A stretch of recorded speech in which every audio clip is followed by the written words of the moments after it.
Hi, everybody. Welcome back. I thought I'd do another quick video for you.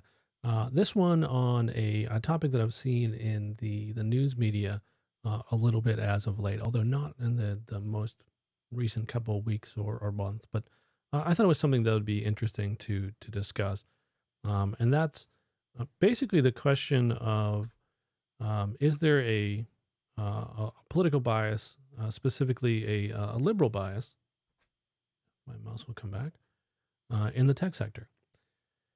And this is something that, as I said, has come up in the news a decent amount lately. And I think mainly of late due to a person who worked at Google putting together an internal memo. And I'm sure a lot of you guys have heard about this.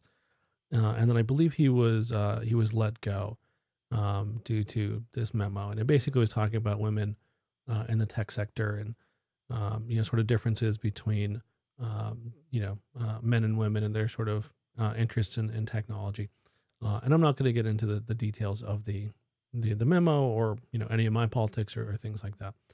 But I think that, this is something that has been of interest, lately, and I think it's worth discussing. Um, so is there a liberal bias in tech? Um, so from my experience, it's not so much that there's a liberal bias in tech, it's that a lot of tech tends to be in major cities. And cities tend to be a little bit more left leaning, right? But they also tend to be specifically in liberal areas of the United States, progressive areas of the United States. So if you think about the major technology sectors in the US, you've got Silicon Valley, being one of the sort of originators. And then you also have Boston and Cambridge, Massachusetts, which are effectively the same city. And both of those are very left leaning, right? So, being that there's a lot of technology in cities that are largely left leaning, I think that tends to, influence the people that are going to go work in those businesses. So, I think the answer is maybe. And I find that generally the people who work in technology and that I've come across largely reflect their areas.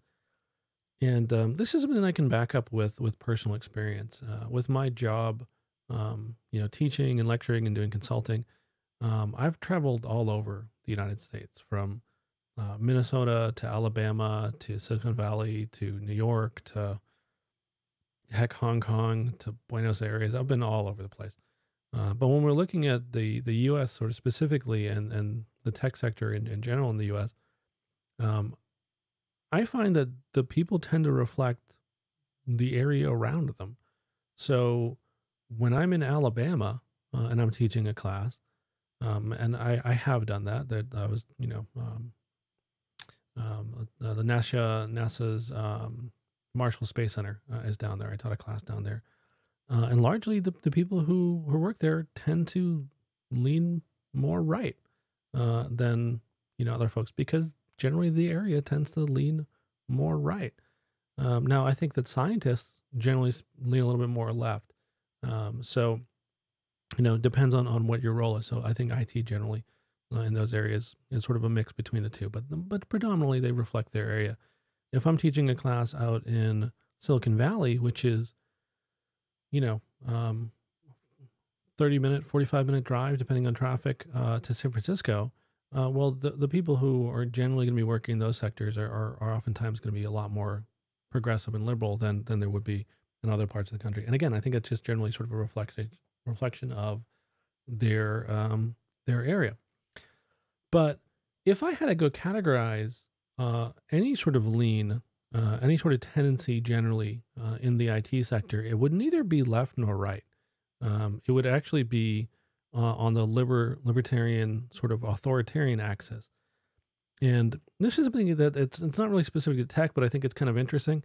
A lot of people think that the political axis is sort of a sort of a continuum on a line, and it's actually sort of better represented as an XY sort of axis.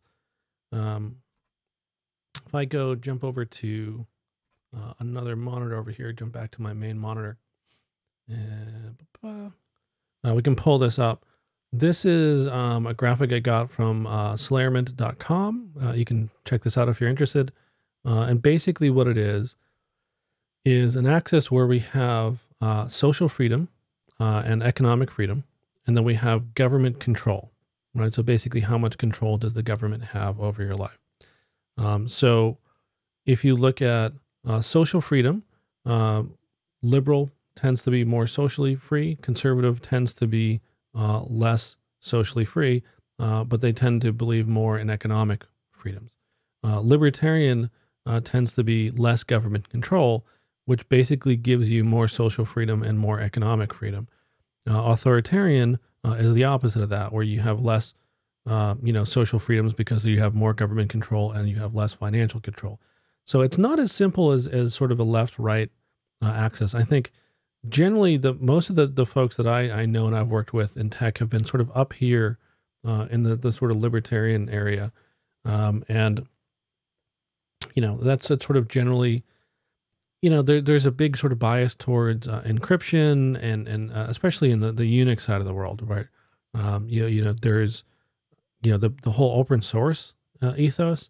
That's a really interesting kind of weird kind of mix of like, well, we don't want anyone controlling what we do with our stuff, but at least on the GNU side, it's also there's a big almost like socialist kind of aspect to it where you give back, what you got.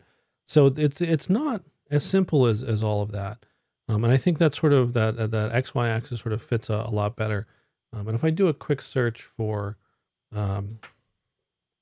XY political axis, I bet I can get the name of this Purnell chart, right? So this is a slightly different terminology that they use, but the Purnell chart basically gives you, state, evil, worship. I think they flipped the X and Y. Or they flip the x-axis, I should say. But that's basically the idea. This might be another one. Okay, so similar idea, the Nolan chart. So a couple of those are sort of, I think, representative of the kind of ideas that I'm talking about here. So that's, I think, kind of where this kind of comes from, is it tends to be more libertarian than necessarily leftist or conservative. It's generally, be free.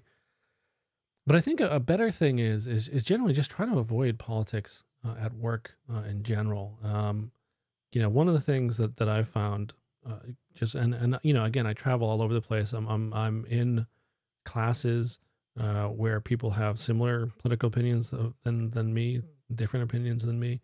I'll have classes sometimes where we'll rent a facility. We'll have people coming from different classes or different companies in different areas of the country, and a lot of times you'll just have very mixed groups. So one of my rules in my class is that we're not going to talk about politics. You can wait until after work, after class to talk about politics if you want to. So I think that's really, really, probably the best thing to go do.